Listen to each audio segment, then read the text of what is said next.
C'est bon.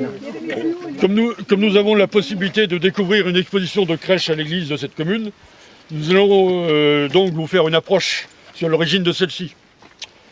En premier lieu, le mot crèche ne signifie pas grotte ou étable. Il s'agit, selon saint Luc, d'une mangeoire.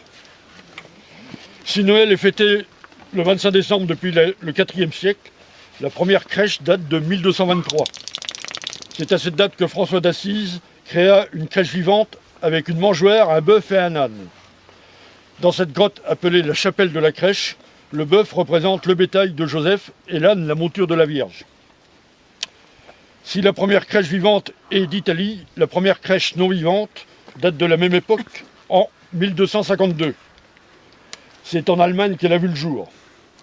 Cette crèche permanente contenait des personnages en bois. Ces crèches monumentales ou de taille réelle furent remplacées par des crèches miniatures en 1562 à Prague.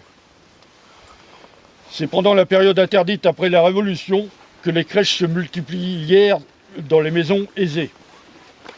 Alors on connaît plusieurs types de crèches, la napolitaine, la génoise, la provençale et ses santons, donc les petits saints, et la comtoise. L'adjonction des trois rois mages Gaspard, Melchior et Balthazar célèbre l'épiphanie. Cette célébration semble dater aussi du temps de François d'Assise. Pour finir, les crèches n'existent que dans la religion chrétienne et seulement officiellement dans la branche catholique. C'est plus nouveau et aléatoire pour les orthodoxes ou les protestants.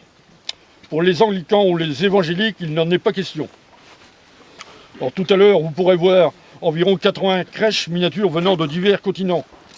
J'ai notamment remarqué que les anciennes colonies françaises d'Afrique ou d'Asie étaient bien représentées, ainsi qu'une crèche venant du Kenya en feuilles séchées, avec des figurines élancées ressemblant à du Modigliani.